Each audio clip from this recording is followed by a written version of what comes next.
উফ, এবার ছাড়ো না আমাকে, আর কতক্ষণ? ভালো লাগছে না তো। সারাদিন কি এসব করতে ভালো লাগে নাকি? তোমার ভালো না লাগলে আমি কি করতে পারি?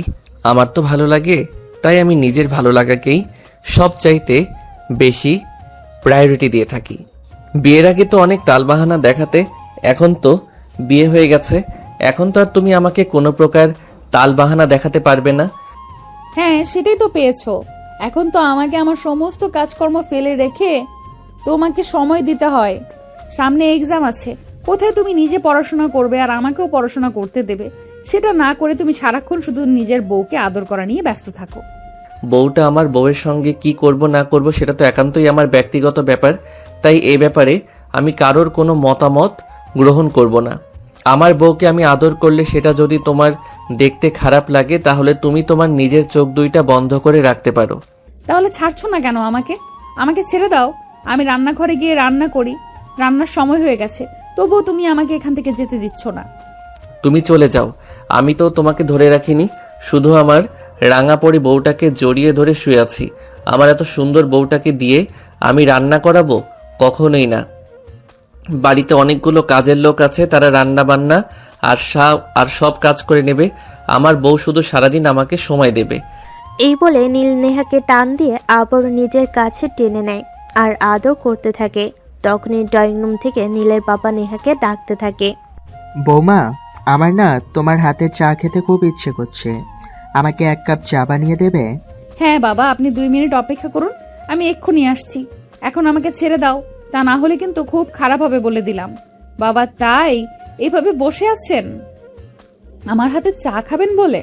তুমি কি খারাপ করবে সেটা আগে বলো শুনি, তারপর তোমাকে ছাড়বো কি ছাড়বো না, তারপর তোমাকে ছাড়বো কি ছাড়বো না সেটা ভেবে দেখবো। আর আব্বুর দিকটা আমি দেখে নিচ্ছি, আব্বুকে আমি বলে দিচ্ছি আম্মুকে দিয়ে 1 কাপ চা বানিয়ে খেয়ে নিতে। তোমাকে তো আমি কোনোভাবেই ছাড়ছি না, তোমাকে এখন আমি মন ভরে আদর করব। তাই নাকি? আচ্ছা ঠিক আছে, দাঁড়াও তবে তোমাকে দেখাচ্ছি আমি। এই বলে নেহা নীলের ঠোঁটে ঠাস করে একটা কামড় বসিয়ে দিল আর নীল ব্যথায় কুকড়ে উঠে নেহাকে ছেড়ে দিয়ে উঠে বসলো। আর ততক্ষণে নেহা নিজের শাড়ি ঠিক করতে করতে রুম থেকে বের হয়ে চলে গেল। নেহার এভাবে চলে যাওয়া দেখে নীল পেছন থেকে বলতে থাকে, ঠিক আছে, এবার যাচ্ছ যাও, কিন্তু রাতে কি করবে? রাতে তো সেই ঘুরে ফিরে তোমাকে আমার কাছেই আসতে হবে, তখন দেখবো আমি তুমি কি করতে পারো। আরে রাতে তো আমি তোমার কাছে আসবই না, আমি তো আম্মুর রুমে ঘুমিয়ে পড়বো। তাহলে তুমি আমাকে পাবে কোথায় সেটা আমাকে বলো। ও তাই নাকি? আচ্ছা ঠিক আছে, সেটা সময় হলে দেখা যাবে।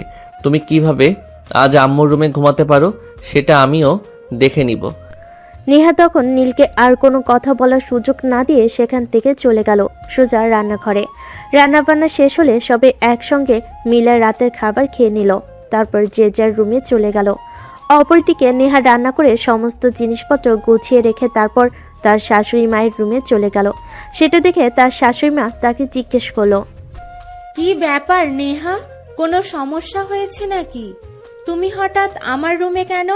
না মানে আসলে আম্মু, আজ আমার শরীরটা ভালো লাগছে না, তাই ভাবছিলাম আমি আপনার সঙ্গে এই রুমে ঘুমাবো, যদি আপনার কোনো সমস্যা না হয় তো। না, তুমি আমার সঙ্গে ঘুমোলে আমার কেন কোনো সমস্যা থাকতে যাবে? আমার কোনো সমস্যা নেই, তবে নীল তো বাড়িতে রয়েছে। তোমার কোনো সমস্যা থাকলে তুমি সেটা তার সঙ্গে শেয়ার করতে পারো। সে তোমার হাজবেন্ড, তোমার সব সমস্যার সমাধান করার জন্য সেই রয়েছে। আম্মু, বিষয়টা আসলে সেরকম নয়। আমি আপনার ছেলেকে বলেছিলাম, আপনার ছেলে বলেছে তার নিজেরই নাকি মাথা ব্যথা করছে, তাই আমি আর তাকে বিরক্ত না করে আপনার রুমে চলে এসেছি। এখন যদি এখানে একসাথে আপনি নিজেও বিরক্ত করেন, তাহলে কি বলবো, আমি চলে যাই তাহলে। আরে না, সেরকম হতে যাবে কেন? আমার কোনো সমস্যা নেই, তুমি আমার সঙ্গে নিশ্চিন্তে ঘুমাতে পারো। আলমারিতে কম্বল রাখা আছে, ওখান থেকে একটা নিয়ে এসো। নেহা তখন আর কোনো কথা না বলে চুপচাপ আলমারি থেকে কম্বল নিয়ে এসে ঘুমিয়ে পড়ল। মাঝরাতে হঠাৎ নেহার ঘুম ভেঙে যায়, কেউ একজন তার বুকের ওপর হাত বুলাচ্ছে। সে তো লজ্জে একদম গফে যাচ্ছে। তার শাশুড়ি মা তো তার সঙ্গে ঘুমিয়েছে, তবে কি তার শাশুড়ি মা তার সঙ্গে এরকম করছে? সে আধঘুম চোখে তার শাশুড়ি মায়ের হাত মনে করে হাতটা সরিয়ে দিল। তারপর আবার ঘুমিয়ে যাওয়ার চেষ্টা করলো, কিন্তু পরক্ষণে আবার সেই হাত তার বুকের উপর চলে আসে। তখন সে ঘুম থেকে উঠে বসে আর রুমের লাইট অন করতেই তো তার চক্ষু চড়ক গাছ। তার পাশে নীল শুয়ে আছে, কিন্তু এটা কিভাবে সম্ভব? তাই সে নীলকে বলে, আরে নীল, তুমি এখানে আসলে কখন? এখানে তো আম্মু ঘুমিয়েছিলেন। আম্মু কোথায় গেলেন? আম্মুকে আমি আমাদের রুমে পাঠিয়ে দিয়েছি। তুমি কেমন বউ বলো তো? একটু দুষ্টুমি ফাইজলামি করেছি, তাই বলে তোমাকে আম্মুর রুমে চলে আসতে হবে? তুমি ঘুমিয়ে যাওয়ার পর আম্মু নিজেই আমার রুমে চলে গেল আর আমাকে এখানে পাঠিয়ে দিল। তোমার জন্য তো দেখছি কোথাও গিয়ে আমার শান্তি নেই। এখানে পর্যন্ত চলে এসেছো, বেশ ভালো কথা। তবে চুপচাপ এখানে শুয়ে থেকে ঘুমিয়ে পড়ো। আমার সঙ্গে একদম ইয়ার্কি ফাজলামো করতে আসবে না। আমি ঘুমাবো, আমার খুব ঘুম পাচ্ছে। আরে বউ, এটা কেমন করে হয় বলো? তুমি আমার বিয়ে করা নতুন বউ, তোমার সঙ্গে যদি একটু রোম্যান্স না করি তাহলে কি চলে বলো? 10টা না 5টা না একটা মাত্র বউ আমার, আর তার সঙ্গে একটু রোম্যান্স না করলে ভালো লাগে না। এখন কথা না বাড়িয়ে আমার কাছে চলে আসো দেখি। এই না, একদমই নয়। তুমি এক্ষুনি এখান থেকে চলে যাও, ভালো হবে না বললাম। কিন্তু আমার খুব ঘুম পাচ্ছে, আমি ঘুমাবো। বললেই হলো? তুমি আমাকে বললে আর আমি এখান থেকে চলে যাব? একদমই নয়। আম্মুকে আমি আমাদের রুমে রেখে এসেছি, আর তোমার কাছে আমি এসেছি শুধু তোমার সঙ্গে একটু রোম্যান্স করব বলে। আর এখন তুমি কি না আমাকে বলছো এখান থেকে চলে যেতে? সেটা তুমি ভাবলে কি করে? এই কথা বলে নীল নেহাকে আর কোনো কথা বলার সুযোগ না দিয়ে নেহার হাত ধরে টান দিয়ে নিজের বুকের সঙ্গে মিশিয়ে নেয় আর তাকে ভালোবাসার আলিঙ্গন করতে থাকে। প্রথমে নেহা নীলকে অনেকবার থামানোর চেষ্টা করে, কিন্তু নীলের ভালোবাসার কাছে সেই সব কিছুই না। তাই সে নিজেই নীলের সঙ্গে রেসপন্স করতে থাকে, আর মুহূর্তের মধ্যেই দুজন ভালোবাসার অতল সমুদ্রে ডুবে যেতে থাকে। এভাবে প্রায় চলে গেল ঘণ্টাখানিক সময়। তারপর দুজন দুজনকে বুকে জড়িয়ে ধরে ঘুমিয়ে পড়ে। পরের দিন সকালবেলা নেহা সবার জন্য ব্রেকফাস্ট তৈরি করছিল। এমন সময় শাশুড়ি মা সেখানে এসে উপস্থিত হয়। কি ব্যাপার বৌমা, তুমি না বলেছিলে তোমার শরীর খারাপ? তাহলে সকালবেলা তুমি রান্নাঘরে আসতে গেলে কেন? আমি তো নিজেই সবার জন্য ব্রেকফাস্ট তৈরি করে নিতাম। তাহলে আর কষ্ট করে তোমার এখানে আসার কি দরকার ছিল? না মানে আসলে আম্মু শরীরটা সন্ধ্যা রাতে খারাপ লাগছিল, কিন্তু এখন একটু ভালো লাগছে। তাই ভাবলাম আজকে যেহেতু বাসায় আছি তাই আমি নিজেই ব্রেকফাস্ট তৈরি করে নিই। তাছাড়া এমনিতে তো আর আমার রান্নাঘরে আসার সুযোগ হয়ে ওঠে না। ইভেন আপনি আমাকে কখনোই রান্নাঘরে আসতে দেন না। তাই আজই যখন একটু সুযোগ পেলাম তাই সবার জন্য নিজের হাতে ব্রেকফাস্ট তৈরি করলাম। আপনি টেবিলে বসুন আর সবাইকে টেবিলে ডেকে নিন। আমি খাবার রেডি করে টেবিলে নিয়ে আসছি। তখন নীলের আম্মু সেখান থেকে চলে গেল আর সবাইকে ডেকে নিয়ে ব্রেকফাস্ট টেবিলে বসলো। সবাই একসঙ্গে বসে ব্রেকফাস্ট খেয়ে নিল। আর তখনই নীলের আম্মু নীলকে বলল, নীল, বলছি কি শোন, তোদের তো বিয়ে হয়েছে এই কদিন হলো, এর মধ্যে তো আর তোদের কোথাও ঘুরতে যাওয়া হয়নি। আজ যেহেতু শুক্রবার তোদের দুজনেরই ছুটি আছে, তাই বলছিলাম কি আজ দুজনে একটু বাইরে থেকে ঘুরে আয়, তাহলে তোদের ভালো লাগবে আর সময়টাও কেটে যাবে। আরে আম্মু, এসব আপনি কি বলছেন? এখন একদম ঘুরতে যাওয়া যাবে না। সামনেই ফাইনাল ইয়ারের এক্সাম, তাই দুজনকে পড়াশোনা করতে হবে। তাছাড়া আব্বুও তো আজকে বাসায় আছে, চাইলে আপনারা দুজনে কোথাও থেকে ঘুরে আসতে পারেন। আমি বাসার দিকটা সামলে নেব। হ্যাঁ, মনে হয় একদম ঠিক কথাই বলছে। এই তো কদিন পরে আমাদের ফাইনাল ইয়ারের এক্সাম, এখন কোথাও ঘুরতে যাওয়া যাবে না। তাছাড়া ফাইনাল ইয়ারের এক্সামের পরেই তো আমরা বেশ কিছুদিন ছুটি পাচ্ছি, তখন বাইরে থেকে ঘুরে আসব। হ্যাঁ, তুই একদম ঠিক কথাই বলেছিস। এখন তাহলে আর কোথাও যাওয়ার প্রয়োজন নেই। সামনে যেহেতু এক্সাম আছে তাই মনোযোগ দিয়ে পড়াশোনাটা কর। আর একটা কথা কিন্তু দুজনেই মাথায় রাখবি, এক্সামের পর কিন্তু তোদের দুজনকেই আমার অফিসে জয়েন করতে হবে। আমি কিন্তু আর এখন অফিসের দায়িত্ব নিতে পারছি না। আমার বয়স হয়েছে, এবার আমাকে বিশ্রাম নিতে হবে। তোমার কি মাথা খারাপ হয়ে গেছে নাকি? আমি তো সেটাই বুঝতে পারছি না। আমার ছেলেটা সবেমাত্র অনার্স ফাইনাল ইয়ারে পড়াশোনা করছে, সেই সঙ্গে আমার বৌমাও। ওরা বিয়ে করেছে এই তো সবে কয়েকদিন হলো। এখন তো নিজেদেরকে সময় দেওয়ার কথা। আর সেখানে তুমি কিনা বলছো ওরা তোমার বিজনেস দেখাশোনা করবে। আমি এটার পক্ষে নই। আম্মু, এই বিষয়টা নিয়ে আপাতত আমরা কোনো কথা না বলে আসলে আগে এক্সাম দেই, তারপর দেখা যাক কি হয়। তাছাড়া আপনার ছেলে তো ব্যবসা নয়, অন্য কিছু করতে চায়। ও অন্য কিছু করতে চায় বলেই কি আমাকে ওকে অন্য কিছু করতে দিতে হবে? আমি ওরে অন্য কিছু করতে দিব না, এটাই আমার শেষ কথা। তাছাড়া আমার ব্যবসার সহায় সম্পত্তি যা কিছু আছে তার একমাত্র মালিক সে। তাকে কেন অন্য কিছু করতে হবে? সে আমার ব্যবসার দেখাশোনা করবে, এটাই আমার শেষ কথা।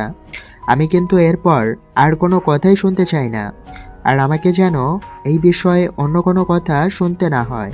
ঠিক আছে ঠিক আছে, সেটার সময় হলে দেখা যাবে। এখন আপাতত আমরা এই বিষয়ে কোনো আলোচনা না করি, সেটাই আমাদের জন্য মঙ্গলজনক।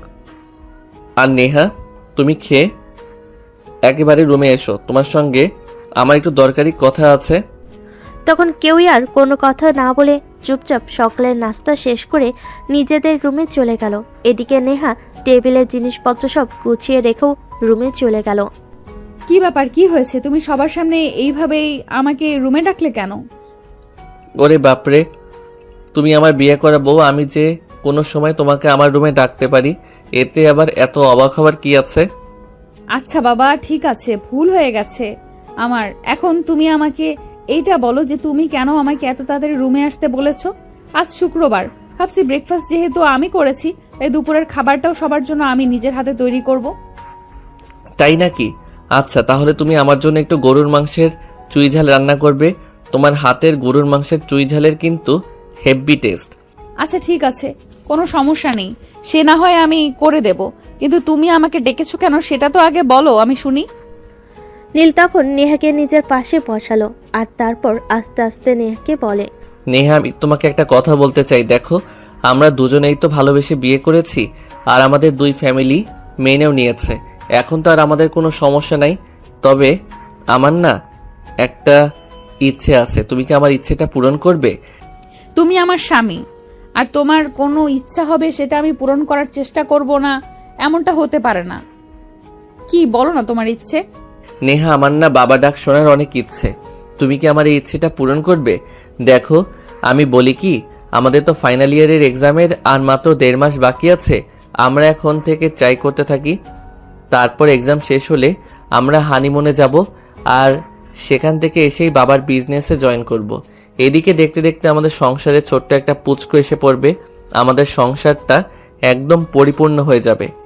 তোমার কথায় আমি সম্পূর্ণ একমত হতে পারলাম না, কারণ আমি এক্ষুনি বাচ্চা কাচ্চা নিতে চাইছি না। যেহেতু আমাদের বিয়েটা ভালোবেসে হয়েছে আর আমাদের ফ্যামিলি মেনেও নিয়েছে, তাই তো আমাদের বাচ্চা কাচ্চা নামার এত তারা কিসের বলো?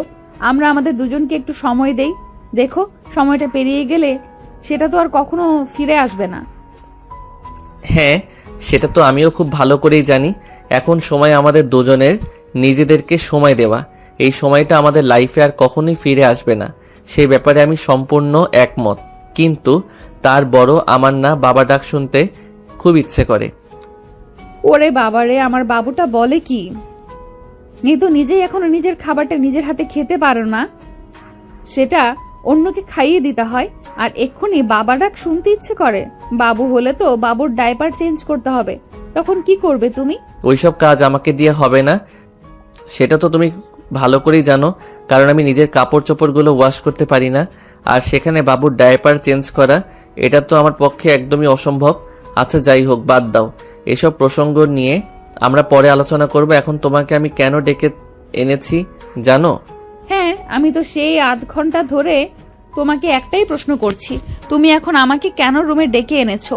কি বলতে চাও বলো আমাকে। আমি সবার জন্য দুপুরের খাবার রান্না করব। তাছাড়া তুমি নিজেই তো বললে তোমার গরুর মাংসের চুই ঝাল খেতে ইচ্ছে করছে, তাই আমি সেটাও রান্না করব। নেহা কথাগুলো বলছিল, অপরদিকে নীল বিছানা থেকে উঠে গিয়ে রুমের দরজাটা আটকে দিল। সেটা দেখে নেহা বলতে থাকে, কি ব্যাপার নীল, কি হয়েছে? তুমি রুমের দরজা কেন বন্ধ করলে?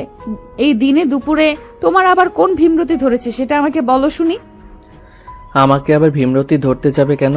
আমার কোনো ভীমরতি হয়নি, আসলে তোমাকে একটু আদর করতে মন চাইছে, তাই এভাবে ডাকলাম। তা না হলে তো তুমি এখন রুমে আসতে না, রান্নাঘরেই থেকে যেতে। এই একদম না, এখন একদমই এসব হবে না। আমাকে রান্না করে কাজ করতে হবে, অনেক কাজ পড়ে আছে।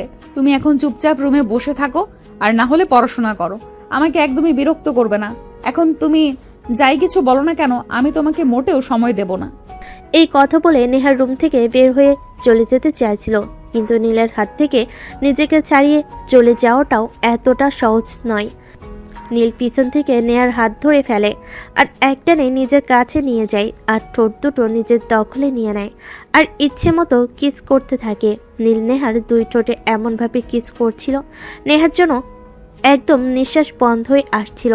তাই নেহা নিজেকে ছাড়ানোর চেষ্টা করছিল, কিন্তু নীল তো নেহাকে কোনোভাবেই ছাড়ছিল না। সে নেহাকে পাগলের মতো কিস করে যাচ্ছিল। এদিকে নেহার নিঃশ্বাস বন্ধ হয়ে যাওয়ার মতো উপক্রম। প্রায় 3 মিনিট পর নীল নেহাকে ছেড়ে বিছানায় শুইয়ে দেয়, আর নেহা তো একদম গলা কাটা মুরগির মতো ছটফট করতে থাকে। আরে এসব কি শুরু করেছো তুমি? তোমার কি মাথার সমস্যা হয়েছে নাকি? তুমি যা শুরু করেছো তাতে তো একদম আমার মরে যাওয়ার উপক্রম। এইভাবে কেউ কাউকে কিস করে, এটা আমি জীবনে এই প্রথম দেখলাম। ও মা, তাই নাকি? তাহলে তো আমার মনে হচ্ছে এর আগে তুমি আরো অনেক জনের আদর খেয়ে এসেছো।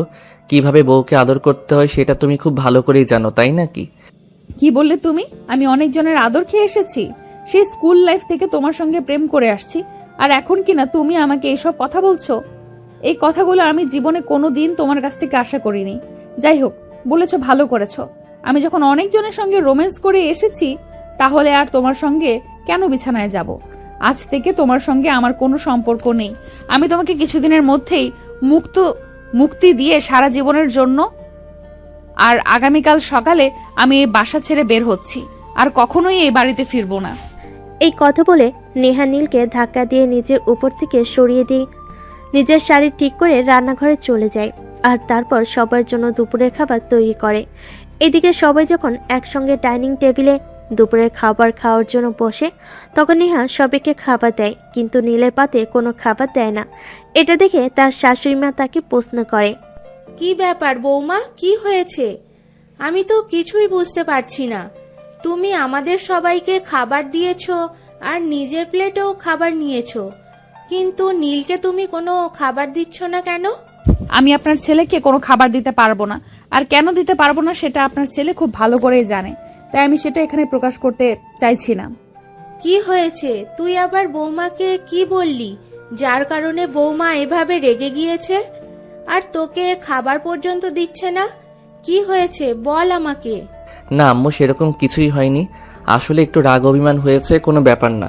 আমি নিজেই নিজের খাবারটা খেয়ে নিয়েছি, আর এসব ব্যাপারে তোমাদের মাথা ঘামাতে হবে না। সেরকম সিরিয়াস কিছু হয়নি, ভাববার কিছু নেই।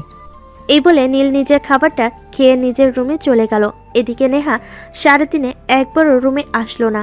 অনেকটা সময় বাগানে কাটিয়েছে, আর তারপর বাইরে কোথাও একটা গিয়েছিল। আসতে পেরে রাত 10টার মতো বেজে গেল।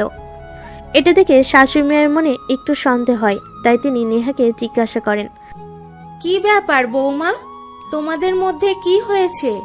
আমি তো কিছুই বুঝতে পারছি না। তুমি দুপুরে নীলকে খাবার দিলে না, আর তারপর থেকে তোমাকে নীলের আশেপাশেও দেখছি না। কি হয়েছে তোমাদের মধ্যে, একটু বলবে আমাকে? এখন আবার রাত 10টা বাজে, তুমি বাসায় ফিরলে। তোমাকে তো কখনো আমি একা একা কোথাও যেতে দেখিনি। কি হয়েছে বলো না আমাকে। আমু, সেরকম কোনো ব্যাপার নয়, এত চিন্তা করার কিছুই নেই। আপনার ছেলে তো আর ছোট বাচ্চা নয় যে তাকে আমার সব সময় সব কিছু করে দিতে হবে। তাছাড়া আমিও এতটাও ছোট নয় যে আমি বাইরে একা একা কোথাও যেতে পারি না। আর আপনারা যদি আমার সেই স্বাধীনতায় হস্তক্ষেপ করেন, তাহলে আমি সেটা মেনেও নিতে পারি না, কারণ আমি এখন অ্যাডাল্ট। আমার যথেষ্ট বয়স হয়েছে নিজের ব্যাপারে নিজে চিন্তা করার। দেখো বৌমা, আমি কিন্তু সেই ব্যাপারে তোমাকে কিছুই বলিনি, আর সেই ব্যাপারে আমার তোমাকে কোনো কিছু বলার ইচ্ছে পর্যন্ত নেই। কিন্তু তুমি যা করছো সেই সব কিছু আমার সন্দেহই লাগছে। আমার মনে হয় তোমাদের দুজনের মধ্যে কিছু একটা ঝামেলা হয়েছে। তুমি বলো আমাকে, কি হয়েছে তোমাদের মধ্যে? নেহা তখন নিজের শাশুড়ি মাকে কোনো উত্তর না দিয়ে সেখান থেকে চলে গেল। তার শাশুড়ি মা মনে মনে কিছুটা আন্দাজ করতে পেরেছেন তাদের মধ্যে কিছু একটা ঝামেলা হয়েছে, কিন্তু কি ঝামেলা হয়েছে সেটা তিনি বুঝে উঠতে পারছে না। আর বুঝবেনই বা কি করে? ছেলে মেয়েদের এখন সময় হয়েছে, ছেলে মেয়েদের এখন বয়স হয়েছে, তাদের এখন নিজেদের চিন্তা করার মতো অবস্থা তৈরি হয়েছে। কিন্তু তাদের দুজনের অবস্থা দেখে বোঝা যাচ্ছে তারা কোনো একটা প্রবলেমে পড়েছে। কিন্তু তারা যদি সেটা বড়দের সাথে খুলে না বলে তাহলে সেটা বড়রা বুঝবে কি করে? যাই হোক, এ বিষয়ে আর কোনো কথা না বলে চলুন মূল গল্পে ফিরে আসা যাক। নেহা রুমে এসে দরজাটা বন্ধ করে দিল। নীল ততক্ষণে নেহার জন্য অপেক্ষা করছিল। নীল নেহাকে রুমে প্রবেশ করতে দেখে প্রশ্ন করলো, কি ব্যাপার নেহা, এতক্ষণ তুমি কোথায় ছিলে? আমি সেই কখন থেকে তোমার জন্য অপেক্ষা করছি, আর তোমার ফোনে আমি কতবার ফোন করেছি, তোমার ফোন বারবার সুইচ অফ বলছিল। কোথায় গিয়েছিলে তুমি? আমি যেখানেই যাই না কেন আমি মনে করি এই ব্যাপারে আমি কারোর কাছে কোনো কৈফিয়ত দিব না। নিচে তোমার আম্মু আমাকে জিজ্ঞেস করেছিল, আমি ওনাকে কোনো উত্তর না দিয়ে এ পর্যন্ত চলে এসেছি। আর আশা করছি তোমাকেও কোনো কৈফিয়ত দেব না। তোমার যদি আমার কাছ থেকে কৈফিয়ত নেওয়ার ইচ্ছে থাকে তাহলে সেই ইচ্ছেটা নিজের মুখের মধ্যেই খবর দিয়ে দাও। আরে নেহা, তুমি আমার সঙ্গে এরকম কেন করছো বলো আমাকে। আমি তো ওই কথাটা শুধু মজা করে তোমাকে বলেছি, আর তুমি এই বিষয়টা নিয়ে এত সিরিয়াস কেন হচ্ছ? আমি সিরিয়াসলি তোমাকে কথাটা বলিনি, প্লিজ বিলিভ মি। নেহা তখন নীলের কথার কোনো উত্তর না দিয়ে আলমারি থেকে একটা চাদর নিয়ে ফ্লোরে বিছানা করলো, আর বিছানা থেকে একটা বালিশ নিয়ে এসে ফ্লোরে গিয়ে শুয়ে পড়লো। এটা দেখে নীল তার পাশে গিয়ে বসলো আর তাকে বলল, প্লিজ নেহা, তুমি আমার সঙ্গে এরকমটা করো না। তুমি আমার সঙ্গে কথা না বলে থাকলে আমার খুব কষ্ট লাগে। আর তুমি ফ্লোরে কেন বিছানা করেছো? তোমার ঠান্ডা লেগে যাবে। তুমি বিছানায় গিয়ে ঘুমাও, প্রয়োজন হলে আমি নিচে ঘুমাবো। সেটার কোনো প্রয়োজন হবে না, এটা তোমার বাড়ি, এখানে সবকিছুর ওপর তোমার অধিকার রয়েছে, আমার কোনো অধিকার নেই। তাই আমি নিচেই ঘুমাবো আর তুমি খাটে ঘুমাও। নেহা প্লিজ, তুমি এভাবে বলো না, তোমার ঠান্ডায় খুবই প্রবলেম হবে। তুমি খাটে গিয়ে ঘুমাও। তোমার যদি আমার সঙ্গে ঘুমাতে ইচ্ছে নাই করে তাহলে আমি নিচে ঘুমাচ্ছি, কোনো প্রবলেম নেই। কিন্তু তোমার কষ্ট আমি কোনোভাবেই সহ্য করতে পারবো না। আর করতে হবেও না, কারণ আমি এই বাড়িতে বেশি দিন থাকছি না। আমি আগামীকাল সকাল হলেই এই বাড়ি ছেড়ে চলে যাচ্ছি সারা জীবনের জন্য। আর তোমাকে আমি খুব দ্রুত মুক্তি দিয়ে দিব। আমি একটু আগে উকিলের সঙ্গে কথা বলে এসেছি, যত দ্রুত সম্ভব তোমাকে ডিভোর্স দিয়ে দেব আর তোমাকে সারা জীবনের জন্য মুক্ত করে দেব, কোনো প্রবলেম হবে না। নেহা প্লিজ এরকম করো না, আমি তোমাকে ভালোবাসি, আর প্রচণ্ড রকমের ভালোবাসি তোমাকে। আমি খুব বেশি ভালোবাসি বলেই তো আমি তোমাকে বিয়ে করেছি, যাতে আমরা দুজনে সারা জীবন একসঙ্গে থাকতে পারি, আর আমাদের ভালোবাসা যেন কখনোই মিথ্যে না হয়। প্লিজ তুমি এরকমটা করো না আমার সঙ্গে, আমি তোমাকে ছাড়া বেঁচে থাকতে পারবো না। তুমি আমাকে ছেড়ে চলে গেলে আমার মরে যাওয়া ছাড়া আর কোনো উপায় থাকবে না। প্লিজ নেহা। এভাবে নীল নেহাকে আকুতি করছিল, কিন্তু নেহা তো তার কোনো কথাই শুনলো না। নেহা চুপচাপ ওপাশ ফিরে শুয়ে পড়লো আর ঘুমিয়ে গেল। নীল বেচারি তখন আর কোনো উপায়ন্তর না দেখে নিজেও ঘুমিয়ে পড়লো নেহার পাশে। কিন্তু মাঝরাতে যখন নেহার ঘুম ভাঙলো তখনই নেহা চিৎকার চেঁচামেচি করে সারা বাড়ি মাথায় তুলে নিল। আরে নেহা, তুমি এরকম কেন করছো? এখন রাত প্রায় 1:30টার মতো বাজে, সবাই ঘুমিয়ে আছে, আর মাঝরাত্রিরে এভাবে কেউ চেঁচামেচি করে? ঠিক আছে, আমি চলে যাচ্ছি তোমার এখান থেকে, তোমাকে কোনো বিরক্ত করব না, কিন্তু প্লিজ তোমাকে রিকোয়েস্ট করে বলছি, এভাবে চেঁচামেচি করো না, সবাই ভুল ভাববে। তোকে তো আমি আগেই বলেছিলাম তুই আমার সঙ্গে এরকমটা করিস না, কিন্তু তুই কেন করেছিস আমার সঙ্গে এরকমটা? তুই তো খুব ভালো করেই জানিস আমি যখন যেটা বলি তখন আমি সেটাই করি, আমি কারোর কোনো কথাই শুনি না। আর তোকে যখন আমি বললাম তুই আমার সাথে ঘুমাবি না, তারপরও কেন তুই আমার কথা না শুনে এখানে এসে ঘুমালি? নেহা প্লিজ তুমি আস্তে কথা বলো, বাবা মা ঘুমাচ্ছে, তারা এসব কথা জানতে পারলে খুব কষ্ট পাবে। দেখো, প্রথমত আমরা দুজনে ভালোবেসে বিয়ে করেছি, আর এখন যদি সবাই জানে আমাদের মধ্যে কিছু একটা নিয়ে ঝামেলা হচ্ছে, তখন সবাই আমাদের নিয়ে হাসাহাসি করবে। আর তুমি কি চাও এটা হোক? না, আমি এটা কখনোই চাইনি, কিন্তু তুই যা করেছিস এরপর আর এটা না বলে কোনো উপায় নেই, কারণ তুই আমাকে বদনাম করেছিস। এটা আমি তোর কাছ থেকে কখনোই আশা করিনি। তোকে ভালোবেসেছিলাম, বিশ্বাস করে তোকে বিয়ে করেছিলাম, কিন্তু তার পরিণাম এই হবে এটা তো আমি কল্পনাও করিনি। নেহা প্লিজ বিলিভ মি, আমি সত্যি করে এটা বলিনি, আমি তোমার সঙ্গে মজা করছিলাম, তাই তো এটা বলে ফেলেছি। প্লিজ তুমি আমাকে শেষবারের মতো ক্ষমা করে দাও না, আর কখনোই আমি তোমাকে এ ব্যাপারে কোনো কথাই বলবো না। প্লিজ নেহা, আমাকে ক্ষমা করে দাও। ভালোবাসি তো আমি তোমায়, এইটুকু মজা আমি তোমার সঙ্গে করতে পারি না? না, পারিস না, কারণ এটাকে মজা বলে না। তুই আমাকে অপমান করেছিস, আমাকে খারাপ কথা বলেছিস, এটা মজার মধ্যে পড়ে না। তুই যে অপরাধ করেছিস সেটা ক্ষমার অযোগ্য। আমি তোকে কোনোদিনও ক্ষমা করব না। নেহার এই কথা শুনে নীল তো একদম বাচ্চা ছেলেদের মতো কান্না করতে থাকে, কিন্তু নেহা সেদিকে কোনো ভ্রুক্ষেপ না করে নিজের মতো ঘুমিয়ে পড়ল। পরের দিন সকালবেলা ঘুম থেকে উঠে ফ্রেশ হয়ে নাস্তা না করে নেহা বইপত্র হাতে নিয়ে বাসা থেকে বের হচ্ছিল। এমন সময় তার শাশুড়ি মা পিছন থেকে বলতে থাকে, কি ব্যাপার বৌমা, কি হয়েছে তোমাদের? আমি তো কিছুই বুঝতে পারছি না। কাল থেকে তুমি মুখ গোমড়া করে আছো, আর এখন তুমি নাস্তা না করে বাসা থেকে বের হয়ে যাচ্ছ। এই বাড়িতে আসার পর তো কখনো তোমার এরকম হয়নি। কই আম্মু, আমার কিছুই হয়নি, আমি একদমই ঠিক আছি। আমাকে নিয়ে চিন্তা করবেন না। আর আমার এখন খেতে ইচ্ছে করছে না। তাছাড়া আমার কাছে টাকা আছে, ক্ষুধা পেলে বাইরে থেকে খেয়ে নেব। আপনি আপনার ছেলেকে খাইয়ে দিন। এরপর আর তার শাশুড়ি মাকে কোনো কথা বলার সুযোগ না দিয়ে বাসা থেকে বের হয়ে ভার্সিটির উদ্দেশ্যে চলে গেল। এদিকে কিছুক্ষণ পর নীল রেডি হয়ে নিচে আসে, আর ব্রেকফাস্ট টেবিলে নেহাকে দেখতে না পেয়ে সে তার আম্মুকে প্রশ্ন করে, কি ব্যাপার আম্মু, নেহা কোথায় দেখতে পাচ্ছি না কেন? সে তো অনেকক্ষণ হলো নিচে এসেছিল। সেটা আমি কি করে বলবো বলো? আমি তো নেহাকে কাল থেকেই জিজ্ঞাসা করেছি কি হয়েছে আমাকে বলতে, কিন্তু মেয়েটা তো আমাকে কিছুই বলছে না। কিন্তু ওর চেহারা দেখে আমার মনে হয়েছিল তোর সঙ্গে হয়তো কোনো ঝামেলা করেছে। এবার তুই আমাকে বল যে তুই কি করেছিস মেয়েটাকে। আম্মু আসলে সেই রকম কোনো ব্যাপার নয়। আমি ছোট্ট একটা কথা বলেছিলাম, কিন্তু এটার জেদ করবে না আমি বুঝতে পারিনি। কিন্তু কথাটা তোমার সঙ্গে বলার মতো নয়, যেটা আমাদের দুজনের মধ্যেই থাকার মতো। তার জন্য মেয়েটা এভাবে চ্যাট করছে? আমি তো কিছুই বুঝতে পারছি না। আচ্ছা ঠিক আছে, তুই একটা কাজ কর, তুই নাস্তা করে নে, তারপর ভার্সিটিতে চলে যা। সেখানে গিয়ে দেখ কি অবস্থা, দেখ নিজের কন্ট্রোলে আনতে পারিস কিনা। তা না হলে তো আমার কিছুই বলার নেই। নীল তখন তার আম্মুকে কিছু না বলে নাস্তা না করে বাসা থেকে বের হয়ে চলে গেল। সে কলেজে এসে দেখতে পেল নেহা ক্যাম্পাসে একা বসে আছে। তখন সে নেহার পাশে গিয়ে বসলো।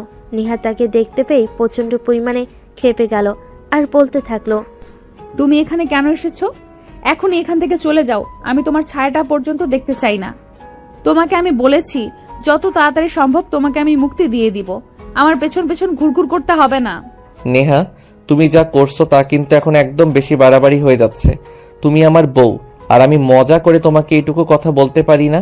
তাহলে আমরা কিসের হাজব্যান্ড ওয়াইফ বলো আমাকে? হাজব্যান্ড ওয়াইফ আমরা ছিলাম, কিন্তু এখন আর থাকবো না। আমি তো তোমাকে বলেছি, আমি অ্যাডভোকেটের সঙ্গে কথা বলেছি, যত দ্রুত সম্ভব তোমাকে মুক্তি দিয়ে দেব। আচ্ছা ঠিক আছে, এসব নিয়ে তোমার সঙ্গে আমি পরে কথা বলে নেব। এখন ক্যান্টিনে চলো, আমিও নাস্তা করিনি, দুজন একসঙ্গে নাস্তা করে নেব। আমি ভার্সিটিতে এসেছি আরো আধা ঘন্টা আগে। আমি বাইরের রেস্টুরেন্ট থেকে নাস্তা করে তারপর এখানে এসেছি। তোমার ক্ষুধা থাকলে তুমি খেয়ে আসতে পারো। আর হ্যাঁ, একটা কথা তোমাকে বলে দিচ্ছি, তুমি ভার্সিটিতে এমন কিছু করবে না যাতে ভার্সিটির কেউ তোমার আর আমার মধ্যেকার ঝামেলাটা বুঝতে পারে। যদি কেউ এ ব্যাপারে আমাকে কোনো কিছু জিজ্ঞেস করে তাহলে কিন্তু তোমার সঙ্গে খারাপ কিছু হয়ে যাবে, সেটা আমি তোমাকে বলে দিলাম। এভাবে কথা কাটাকাটি করছিল নীল আর নেহা। তখনই নেহার বান্ধবী রিমি সেখানে এসে উপস্থিত হয়, আর তাদের এরকম বাগ বিতণ্ড দেখে জিজ্ঞাসা করে, কি হয়েছে, কি ব্যাপার? তোমরা দুজন এইভাবে তর্ক কেন করছো? তোমাদের দেখে তো মনে হচ্ছে তোমরা ঝগড়া করে এসেছো। কি হয়েছে বলো শুনি। কিছুই হয়নি আমাদের, তুমি এখান থেকে চলে যাও। তোমার রাগ আমার উপর, তুমি ওর সঙ্গে কেন এরকম করছো? রিমি, আসলে আমাদের দুজনের মধ্যে একটু ঝামেলা হয়েছে। কাল আমি মজা করে নেহাকে একটা কথা বলেছিলাম, আর নেহা সেটা নিয়েই অভিমান করে বসে আছে। কাল থেকে আমার সঙ্গে কোনো কথাও বলছে না, আর খাবারও খাচ্ছে না। এটা কোনো কথা হলো নেহা?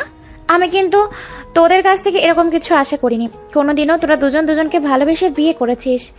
কোথাও তোরা সবাইকে দেখাবি তোরা ভালোবেসে বিয়ে করে ভালো আছিস, আর তা না করে তোরা দুজনে ঝগড়া করছিস। তো আমি কি করব? সেটা তুই নিজেই আমাকে বল না। এই ছেলে আমাকে বলে আমার নাকি চরিত্রের দোষ আছে, তো একে কি আমি সালাম করব নাকি? নেহা শোন, নীল ভাইয়া কোনোদিনও এই কাজটা করতে পারে না, সেটা আমি খুব ভালো করে জানি। তুই নীল ভাইকে ভুল জানতে পারিস, কিন্তু আমি খুব ভালো করে জানি।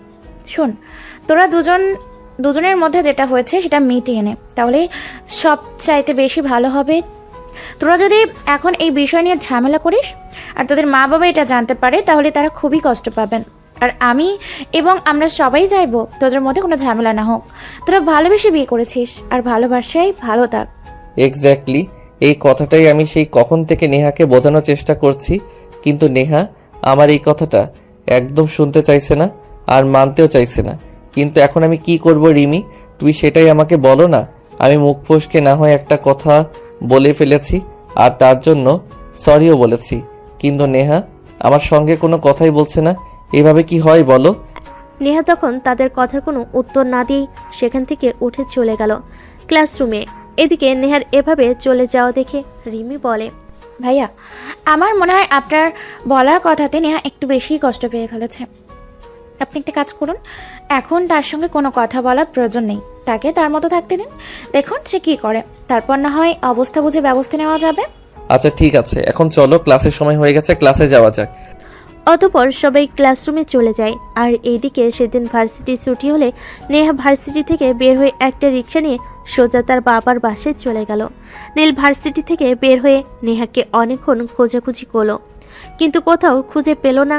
নেহার নাম্বারে ফোন দিল, কিন্তু তার নাম্বারও সুইচ অফ বলছিল। নীল কিছু ভেবে পাচ্ছিল না কি করবে। তখনই রিমি এসে সেখানে উপস্থিত হয়। নীলকে এরকম চিন্তিত দেখে রিমি জিজ্ঞাসা করে, কি ব্যাপার নীল ভাইয়া, কি হয়েছে? কোনো সমস্যা নাকি? আপনাকে এরকম চিন্তিত দেখাচ্ছে কেন? আসলে তোমাকে সকালবেলা বললাম না, এখন দেখো আমি ভার্সিটি থেকে বের হয়ে নেহাকে সারা ভার্সিটি তন্ন তন্ন করে খুঁজেছি, কিন্তু নেহাকে কোথাও খুঁজে পাইনি। সে কোথায় গিয়েছে আমি তো কিছুই জানি না। আমি তার নাম্বারে ফোন করছি, কিন্তু ফোন সুইচ অফ বলছে। এখন আমি কি করব বলো আমাকে? তোমাকে কি বলবো, আমি তো নিজেই সেটা ভেবে পাচ্ছি না। আসলে নেহা কেন এমনটা করছে আমি তো সেটাই বুঝতে পারছি না। নেহা কি চায় আর কেনই বা এমন করছে?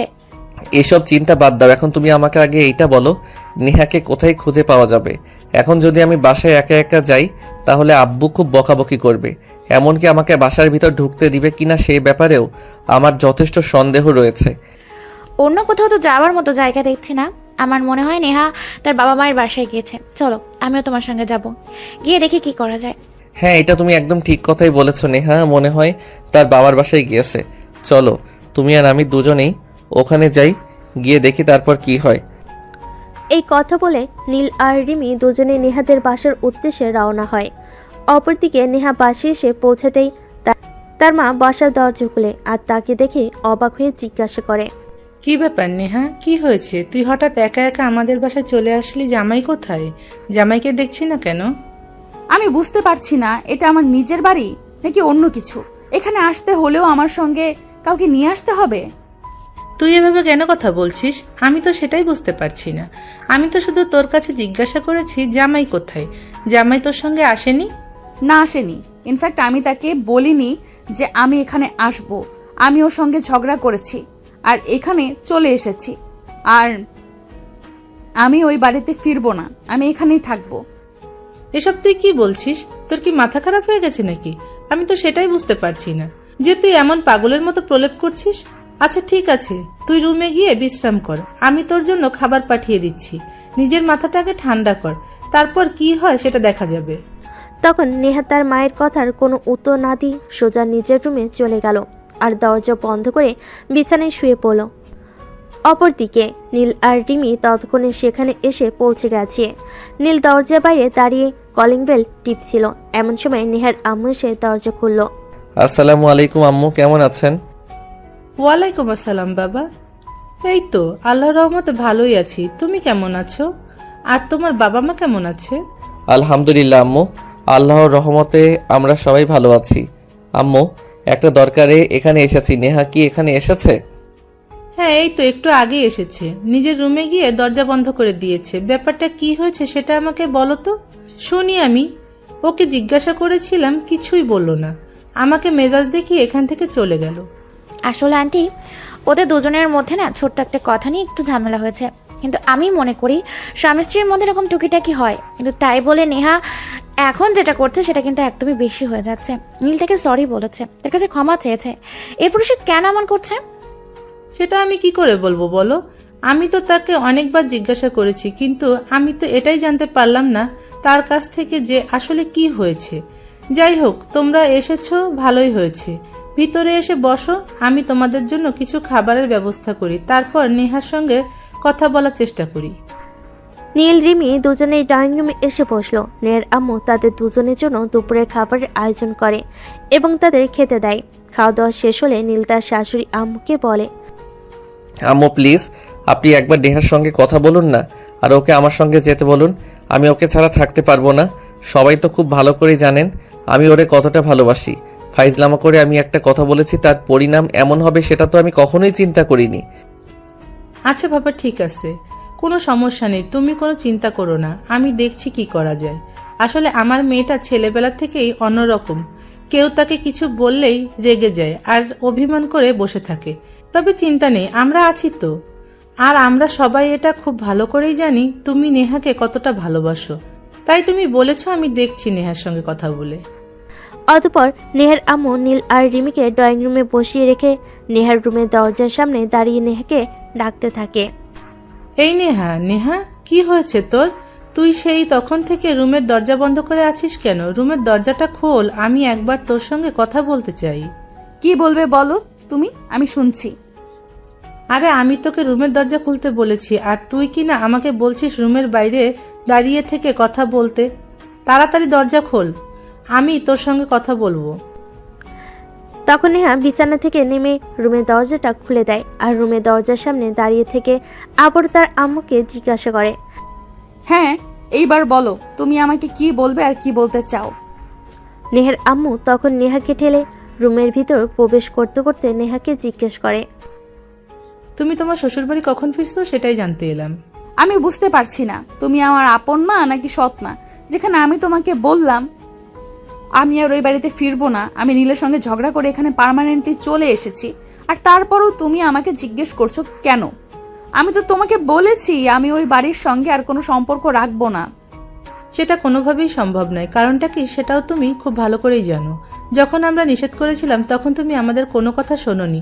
তুমি নিজের জেদকে বড় করে দেখে নীলকে বিয়ে করেছো, আর এখন কিনা তোমার মুখের কথায় সবকিছু শেষ হয়ে যাবে?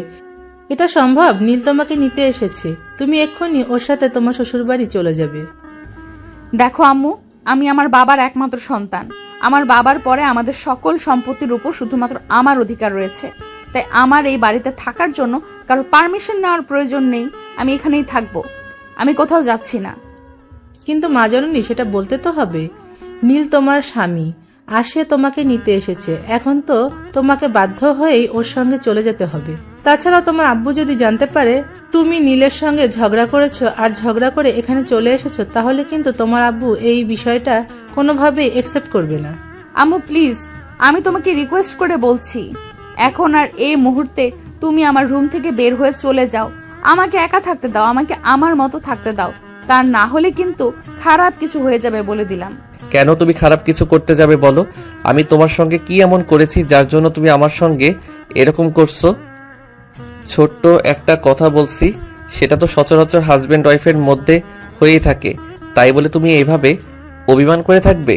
নীল, আমি তোমাকে শেষবারের মতো বলছি, এটা আমার বাড়ি। এখানে আমি কি করব না করব সেটা একান্তই আমার ব্যক্তিগত ব্যাপার। আমি তোমার সঙ্গে খারাপ আচরণ করতে চাই না, তাই ভালোই ভালোই এখান থেকে চলে যাও। নীল ভাইয়াকে যদি এখান থেকে যেতেই হয় তাহলে তার সঙ্গে তোকেও যেতে হবে। আর তুই যদি এখানে থাকিস তাহলে নীল ভাইয়াও এখানে থাকবে, প্রয়োজন হলে ঘর জামাই হয়ে। আমি বুঝতে পারছি না তুই এই সব কিছুর মধ্যে নিজেকে কেন ইনভলভ করছিস। তুই আমার বান্ধবী, বান্ধবীর জায়গায় থাক না। তোকে আমার পার্সোনাল ব্যাপারে কথা বলতে কে বলেছে বলতো? তোর পার্সোনাল ব্যাপারে কোনো কথা বলার ইন্টারেস্ট আমার কোনো দিনই ছিল না, আর ভবিষ্যতেও থাকবে না। আমি শুধু এই জন্য এখানে আসছি যে তোরা দুজন একে অপরকে ভালোবেসে বিয়ে করেছিস, আর এখন তোদের দুজনের মধ্যে কোনো ঝামেলা হলে সবাই সেটা নিয়ে হাসাহাসি করবে, বলবে ভালোবাসার জানালা দিয়ে পালিয়ে গেছে। কিন্তু তোর ছোট্ট একটা ভুলের কারণে ভালোবাসার বদনাম হোক, সেটা আমি চাই না। তাহলে একটা কাজ কর, তুই নিজেই নীলকে বিয়ে করে নে। তোর যখন এতই নীলের প্রতি দরদ, তাহলে আর এখনো বসে আছিস কেন?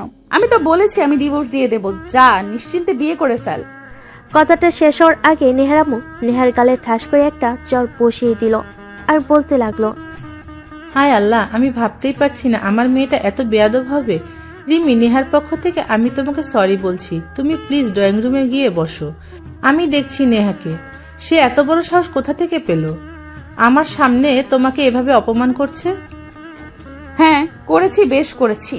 তাকে কে পারমিশন দিয়েছে আমার পার্সোনাল ব্যাপারে কথা বলার? আমি তো তাকে ডেকে আনিনি এখানে আমার বিষয়ে কথা বলার জন্য। তাহলে সে এখানে কেন ওকালতি করতে এসেছে? সে তোর বন্ধু, আর সে খুব ভালো করে চায় তোর সঙ্গে ভালো কিছু হোক। তাই নীলের কাছ থেকে এসব কিছু শুনে এখানে এসেছে তোকে একটু ঠান্ডা মাথায় বুঝিয়ে বলতে, যাতে তুই নীলকে আর ভুল না বুঝিস, নীলের সঙ্গে সমস্ত ঝামেলা মিটিয়ে বাসায় চলে যাস। কিন্তু তুই যেটা করেছিস সেটা একদমই খারাপ হয়েছে। এটা তোর কাছ থেকে আমরা কেউই আশা করিনি। যাই হোক, সেসব বাদ দে। এখন ডাইনিং টেবিলে খাবার রাখা আছে, খাবারটা খেয়ে তারপর নীলের সঙ্গে তোর শ্বশুরবাড়িতে চলে যা।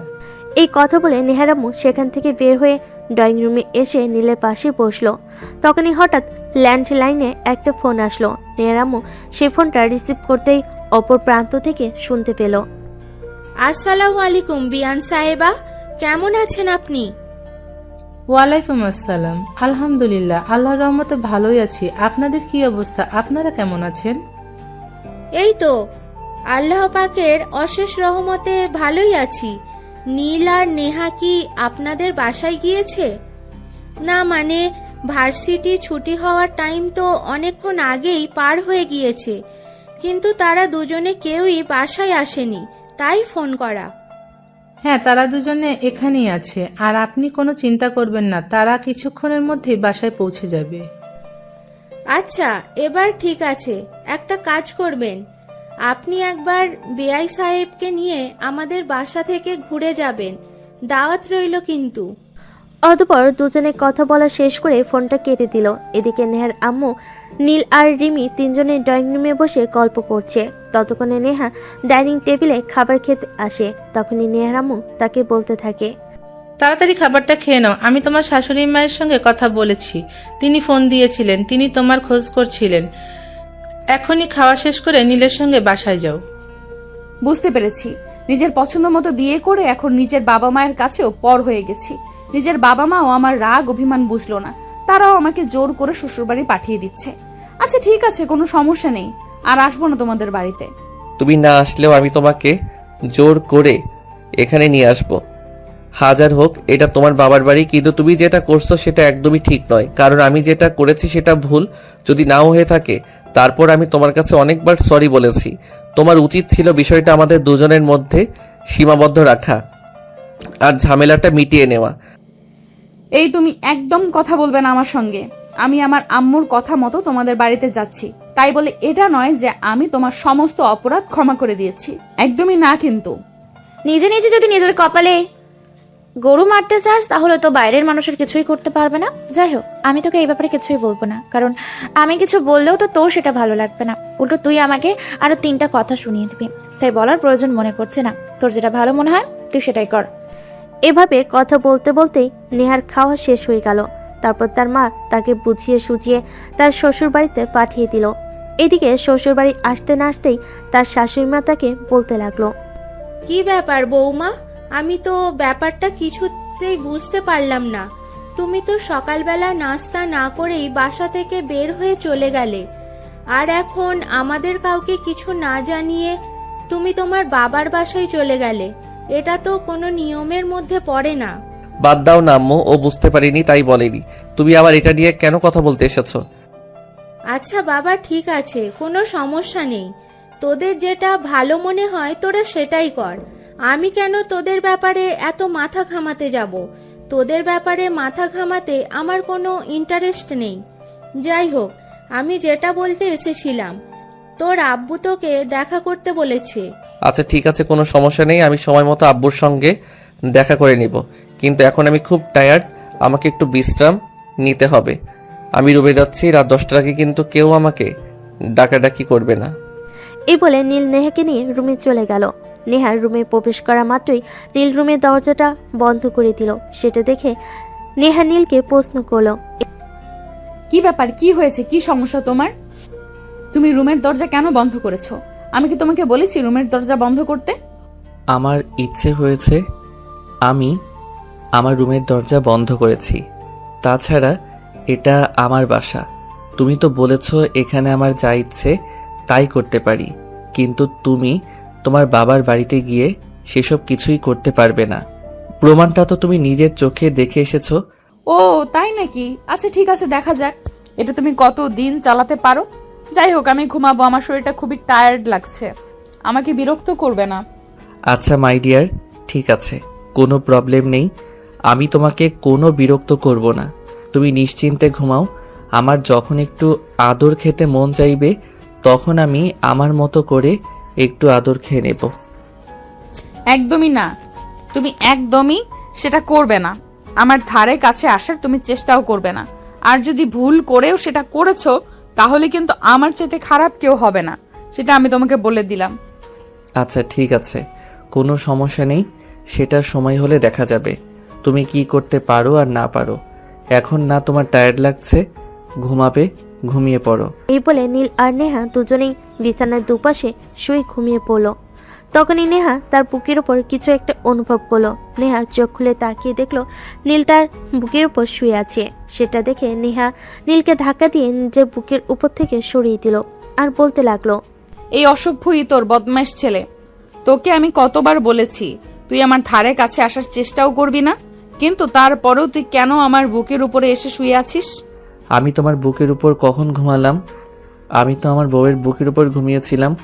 আমার বউয়ের সব কিছুর উপর তো শুধুমাত্র আমার অধিকার রয়েছে, তাই আমি কি করব না করব সেটা তো একান্তই আমার ব্যক্তিগত ব্যাপার।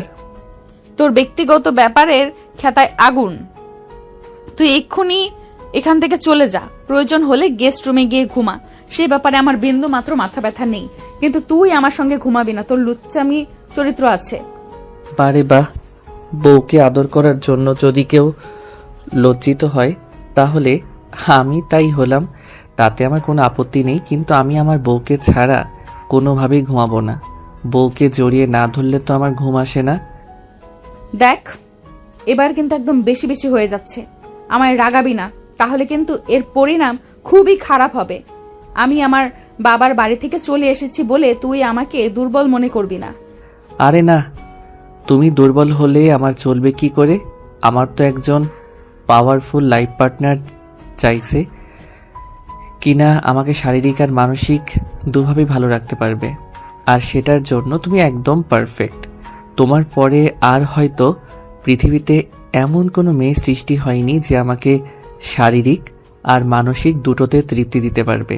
এই শোন, তোর সব লেকচার দেওয়া বন্ধ কর। আমি তোর আর এসব লেকচার শুনতে চাইছি না। আমার ভালো লাগছে না তোর সব লেকচার শুনতে। দয়া করে এসব বন্ধ কর আর আমাকে একটু ঘুমাতে দে।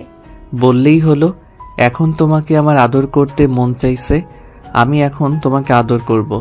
তুমি আমাকে যত তাল বাহানাই দেখাও না কেন, তাতে আমার কিছুই যায় আসে না। দেখ, তোকে আমি আগেও বলেছি আর এখনো বলছি, আমার মেজাজ একদম খারাপ করবি না, তাহলে কিন্তু তোর সঙ্গে খারাপ কিছু হয়ে যাবে বলে দিলাম। এই কথা বলে নেহা বিছানা ছেড়ে উঠে রুম থেকে বের হয়ে চলে যেতে চাইছিল, কিন্তু নীল কি আর তাকে সেটা করতে দেবে? তাই নীল তার হাত ধরে ফেলে আর একটানে নিজের বুকের সঙ্গে মিশিয়ে নেয়। এদিকে নেহা তো নিজেকে ছাড়ানোর জন্য প্রাণপণ চেষ্টা করছিল, কিন্তু একটা পুরুষ মানুষের শক্তির সাথে একটা মেয়ে মানুষের শক্তির তুলনা করা নেহাতই বোকামি ছাড়া আর কিছুই না। অনেকক্ষণ চেষ্টার পরও নেহা নিজেকে নীলের কাছ থেকে ছাড়াতে পারল না। তখন নীল নেহাকে বলতে লাগলো, ডার্লিং, এরকম কেন করছো বলো? আমি তোমার বিয়ে করা একমাত্র জামাই, তোমার উপর সম্পূর্ণ অধিকার আমার রয়েছে, আর তাই আমি তোমার কাছ থেকে আদর চাইছি। তাই বলে তোমাকে এমন করতে হবে নাকি? আর তুমি কি ভেবেছো তুমি জোরাজোরি করলেই আমি তোমাকে ছেড়ে দেব? কখনোই না। আমার যেটা অধিকার সেটা আমি আদায় করে নেব, সেটা যেভাবেই হোক আর যা কোনো পরিস্থিতিতেই হোক। তাই এভাবে আমার সঙ্গে শক্তি দেখিয়ে কোনো লাভ নেই, কম্প্রোমাইজ করো। তুমি আমাকে ছাড়বে কি ছাড়বে না সেটাই বলো। আমার মেজাজ কিন্তু এখন একদম খারাপ হয়ে যাচ্ছে, আর আমার মেজাজ খারাপ হলে আমি কি করতে পারি সেটার বিন্দুমাত্র আইডিয়া তোমার নেই। সমস্যা নেই, তোমার যা ইচ্ছে তুমি তাই করতে পারো। চাইলে আমাকে আদরও করতে পারো, সারাদিন নিজেকে আমার কাছে সঁপে রাখতে পারো, কোনো সমস্যা নেই। নীলের এই কথা শুনে নেহা রাগে কচকচ করছিল, কিন্তু নীল সেদিকে কোনো ভ্রুক্ষেপ না করে সে তার মতো নেহাকে আদর করে চলো। এভাবে কেটে গেল প্রায় ঘন্টাখানেক। নীল ততক্ষণে নিজের কাজ শেষ করে নেহাকে ছেড়ে দিয়েছে, আর নেহা বিছানা থেকে নেমে ফুসফুস করতে করতে ওয়াশরুমের দিকে চলে গেল। তারপর ফ্রেশ হয়ে রুমে প্রবেশ করলো। ড্রেসিং টেবিলের সামনে বসে ভেজা চুল আঁচড়াচ্ছিল। তখনই নীল বিছানা থেকে উঠে বসে আর বলতে থাকে, ভেজা চুলে আমার প্রেয়সীটাকে যা দারুণ লাগে না, জাস্ট দেখার মতো। কেন যে বিয়েটা আরও আগে করলাম না, তাহলে তো আমার সুন্দরী বউটাকে আরও আগে থেকে আদর করতে পারতাম। এটাই জীবনের সবচাইতে বড় ভুল হয়ে গেল। তুমি একদম আমার সঙ্গে কথা বলার চেষ্টাও করবে না। তুমি একটা বাজে ছেলে। তোমাকে বিয়ে করাটাই আমার জীবনের সবচাইতে বড় ভুল হয়েছে। কেন যে আমি তোমার ফাঁদে পা দিতে গেছিলাম আল্লাহই ভালো জানেন। অতঃপর নীলকে আর কোনো কথা বলার সুযোগ না দিয়ে নেহার রুম থেকে বের হয়ে সোজা বেলকনিতে চলে গেল, আর বেলকনির সাইজের বাঁকা দোলনাটাই বসে দোল খেতে থাকলো। এভাবেই কেটে গেল সেদিনের সন্ধ্যাটা। রাতের বেলা নীলের আম্মু সবার জন্য খাবার তৈরি করলেন আর তাদের রুমে ডাকতে এলেন। কি রে নীল, কই তোরা? আমি তো সেই কখন থেকে সবার জন্য খাবার তৈরি করে অপেক্ষা করছি। তোরা এখনো ঘুম থেকে উঠছিস না কেন? এই তো আম্মু আসছি, তুমি জাস্ট 5 মিনিট ওয়েট করো। আব্বু কি বাসায় চলে এসেছে? হ্যাঁ, তোর আব্বু তো আজ অনেকক্ষণ আগেই অফিস থেকে চলে এসেছে। তোর আব্বু তো আমাকে তোদেরকে ডাকতে পাঠালো। আমি তো ভেবেছিলাম আর একটু পরে তোদেরকে ডাকবো, কিন্তু তোর আব্বু বলল তোদেরকে এখনই ডেকে নিতে। তোর আব্বু তোর সাথে কি যেন কথা বলবে। এ বলে নীলের আম্মু সেখান থেকে চলে গেল। অপরদিকে নীল বিছানা ছেড়ে উঠে নেহাকে বেলকনি থেকে নিয়ে সোজা ডাইনিং টেবিলে চলে গেল। তারপর সবাই মিলে একসঙ্গে বসে খাবারটা খেয়ে নিল। খাবার খেতে খেতে নীল তার আব্বুকে প্রশ্ন করলো, কি ব্যাপার আব্বু, কি হয়েছে? আমি আম্মুর কাছে শুনলাম তুমি নাকি আমাকে ডেকেছো কিছু বলবে বলে। হ্যাঁ, আগামীকাল তোমাকে একবার আমার অফিসে আসতে হবে, কারণ আমরা নতুন বায়ারের সঙ্গে অ্যাপয়েন্টমেন্ট করব। সেখানে তোমাকে উপস্থিত থাকতে হবে। আমি চাই তুমি আমাদের ব্যবসার সাথে সংযুক্ত সকল প্রতিষ্ঠানের মানুষের সঙ্গে নিজেকে আগে থেকেই পরিচিত করে তোলো, যাতে যখন তুমি ব্যবসায় জয়েন করবে তখন যেন আর কোনো সমস্যায় পড়তে না হয়। আর কোনো সমস্যায় পড়লেও যেন বাইরের লোকেরা তোমাকে সহযোগিতা করতে পারে, আমাকে যেন বেশি টেনশন নিতে না হয়। কিন্তু বাবা, কাল তো আমার ভার্সিটিতে ইম্পর্টেন্ট একটা ক্লাস আছে। কাল তো আমি কোনোভাবেই ভার্সিটি কামাই করতে পারবো না। ওটা নিয়ে কোনো প্রবলেম হবে না, কারণ তোমার ভার্সিটিতে তো দুপুরে 1টার মধ্যেই শেষ হয়ে যাবে, আর আমার বায়ারের সঙ্গে মিটিং হবে বিকেল 3টায়। তুমি ভার্সিটি শেষ করে তারপর নেহা মামনিকের সঙ্গে নিয়েই অফিসে চলে যাবে। আচ্ছা আব্বু, ঠিক আছে, কোনো সমস্যা নেই। আমি সময় মতো নেহাকে নিয়ে অফিসে চলে যাব।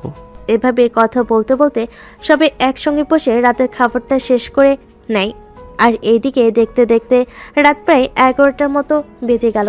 ততক্ষণে নেহা বেডরুমে আসলো, আর নেহাকে দেখেই নীল বলতে লাগলো, নেহা, তোমাকে একটা কথা বলার ছিল। কাল তুমি আমার জন্য একটু শাড়ি পরতে পারবে? তোমাকে না শাড়ি পরলে দারুণ লাগে। পারবো না। আমি আমার কোনো ইচ্ছে নেই শাড়ি পরতে। তোমার যদি এত ইচ্ছা থাকে তাহলে নিজে পরে নিও, কিন্তু কখনো আমাকে বলো না। আরে, এটা তুমি কি বলছো? আমি শাড়ি পরবো মানে? আমি তো একজন ছেলে মানুষ। আমি যদি শাড়ি পরি তাহলে মানুষ আমাকে কি বলবে?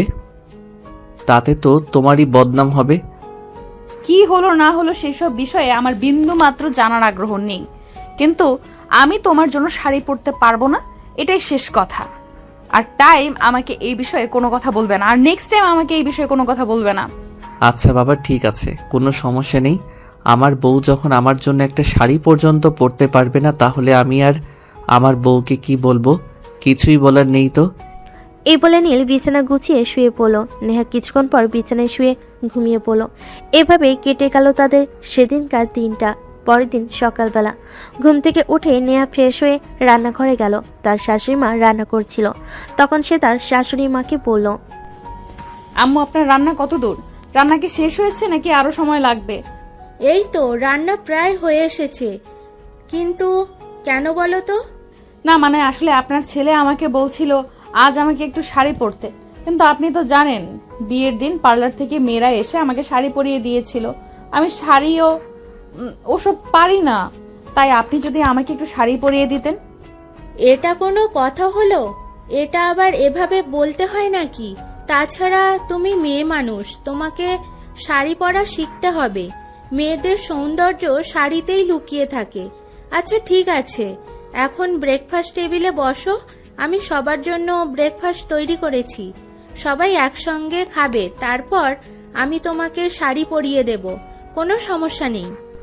শাশুড়ি মায়ের কাছ থেকে এই কথা শুনে নেহা শাশুড়ি মায়ের তৈরি করা খাবারগুলো ডাইনিং টেবিলে নিয়ে গেল আর তার শ্বশুর মশাই আর নিজের স্বামীকে ডাইনিং টেবিলে ডেকে নিল। তারপর সবাই মিলে খাওয়া দাওয়া শেষ করে নেহার রুমে চলে গেল। আর কিছুক্ষণ পর তার শাশুড়ি মা নেহার রুমে আসে। কই তুমি, শাড়ি বের করেছো? তাড়াতাড়ি নিয়ে এসো, আমি তোমাকে পরিয়ে দিচ্ছি। আমার আবার একটু কাজ আছে। এমন সময় নীল তার আম্মুকে তার রুমে দেখে একটু অবাক হয়ে বলল, কি ব্যাপার আম্মু, কি হয়েছে? তুমি এখানে কেন? আর শাড়ির কথা কেন বলছো? এমন ভাব করছো যেন তুমি কিছুই জানো না। তুমি তো নেহাকে বলেছো শাড়ি পরতে, কিন্তু নেহা শাড়ি পরতে জানে না, তাই আমাকে বলেছিল আমি যেন শাড়িটা পরিয়ে দিই। ওরে আল্লাহ, কেমন মেয়ে আমার কপালে জুটলো যে কিনা শাড়ি পরতে জানে না। আচ্ছা ঠিক আছে, আমি বাইরে ওয়েট করছি। তুমি নেহাকে বলো তাড়াতাড়ি রেডি হয়ে নিচে আসতে, ভার্সিটির টাইম হয়ে গেছে।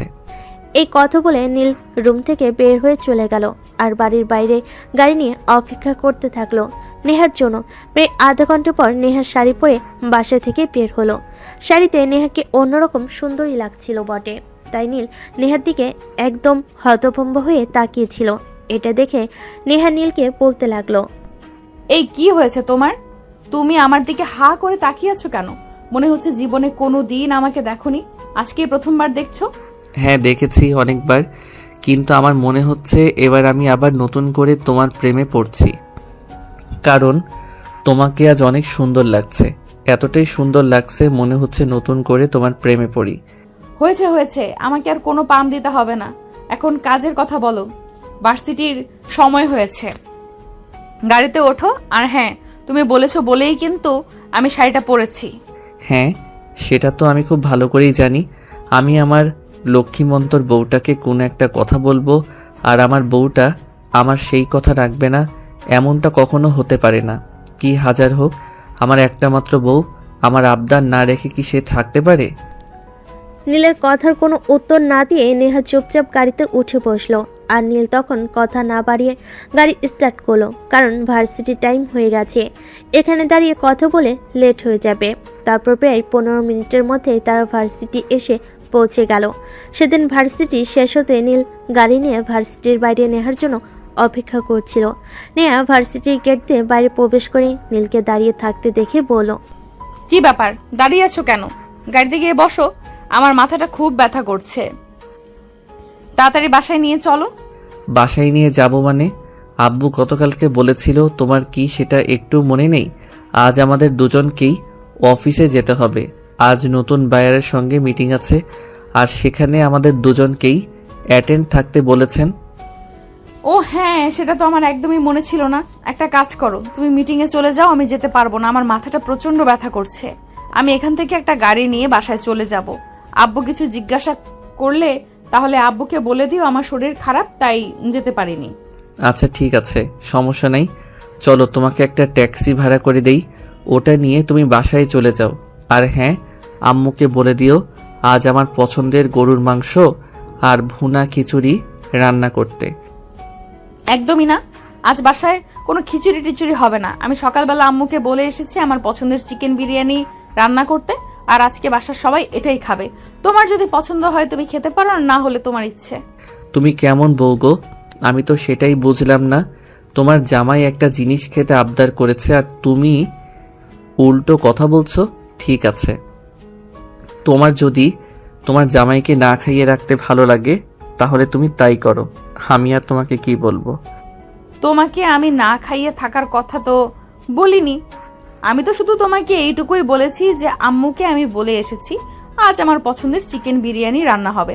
এখন তুমি বলছো চিকেন বিরিয়ানি খাবে না।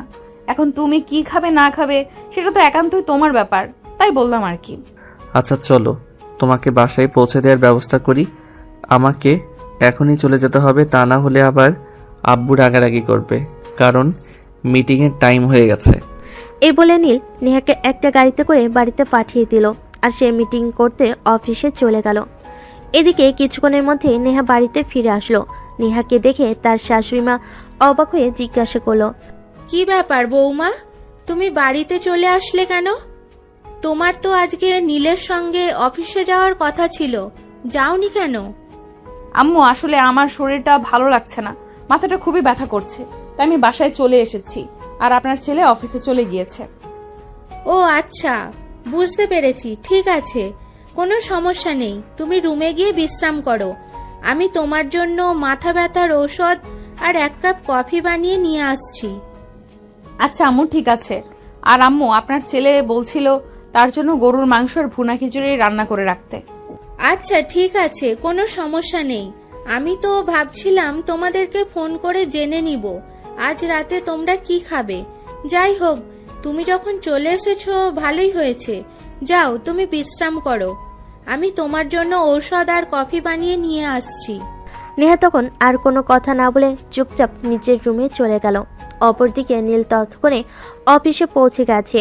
তাকে একা অফিসে আসতে দেখে তার আব্বু তাকে জিজ্ঞাসা করে, কি ব্যাপার নীল, তুমি একা কেন এসেছো?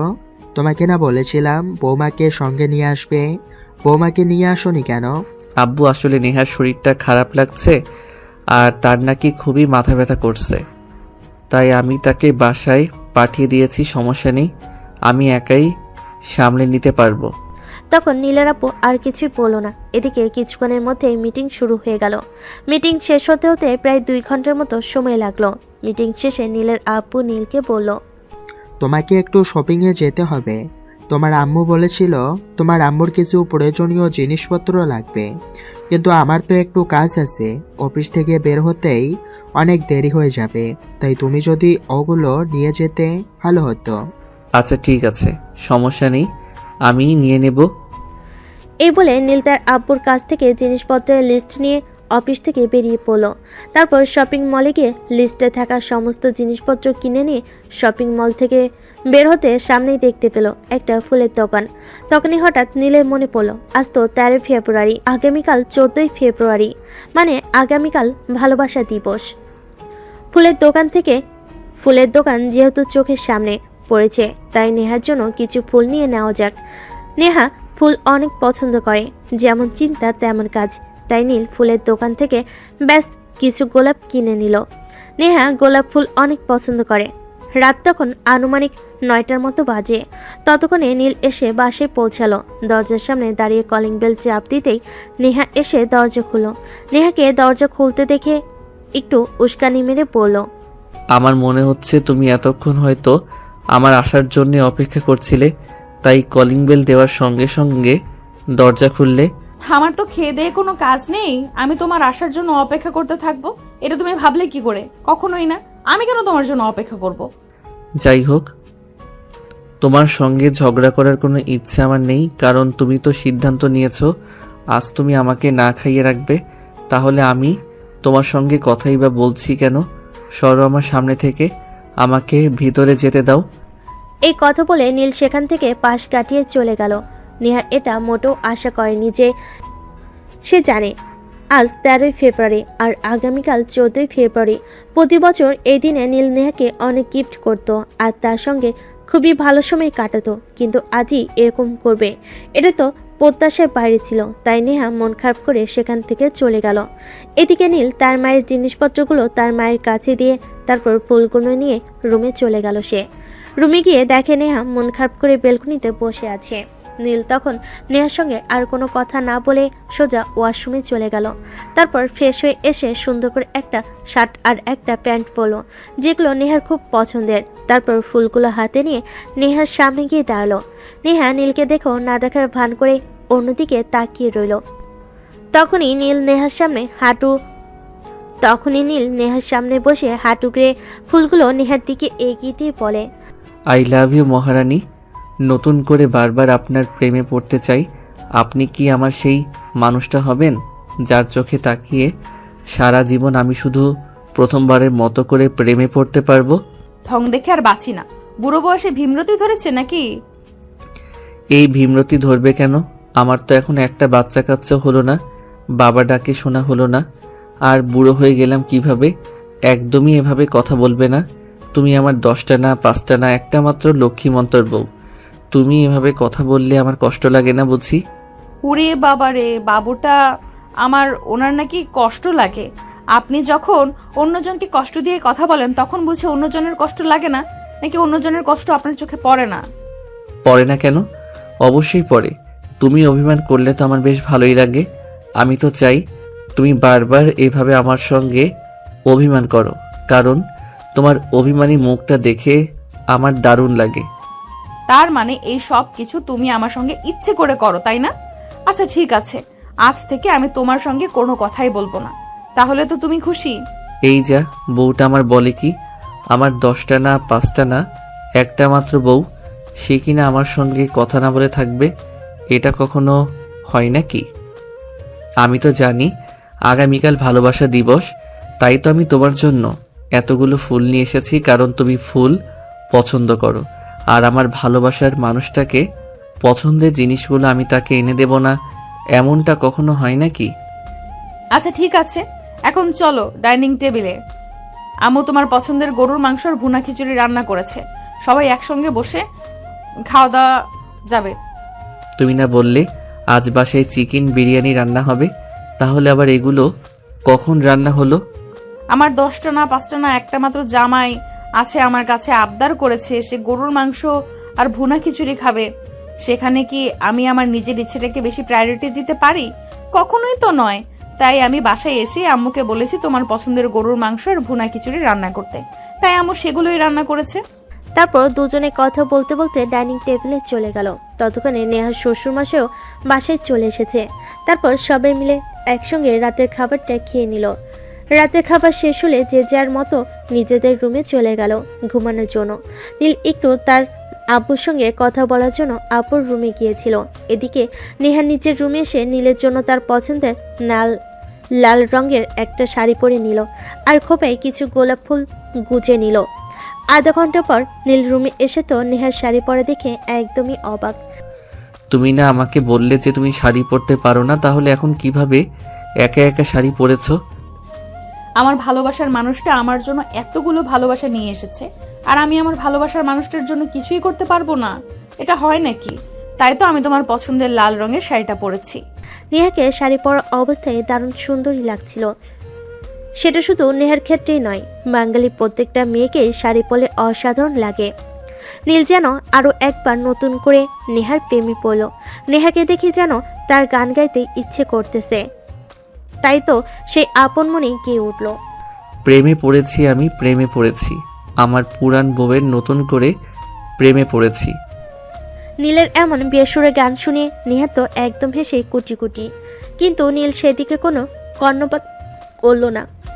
সে নেহাকে আরো একবার নতুন করে তার কাছে পেতে চাইল। তাই তো সে নেহাকে নিজের কাছে টেনে নিল আর ভালোবাসার উষ্ণতায় উষ্ণিত করতে থাকলো। দুজনেই দুজনের ভালোবাসা দিয়ে দুজনকে পরিপূর্ণ করে তুলল।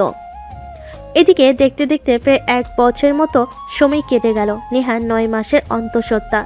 পরিবারে চলছে খুশির আমেজ। নতুন অতিথির আগমনের কথা শুনে সবাই তো খুশিতে একদম পাগল প্রায় অবস্থা। পরিবারের একমাত্র সন্তান আসছে বলে কথা। এদিকে দেখতে দেখতে নেহার ডেলিভারি ডেট ঘনিয়ে আসলো।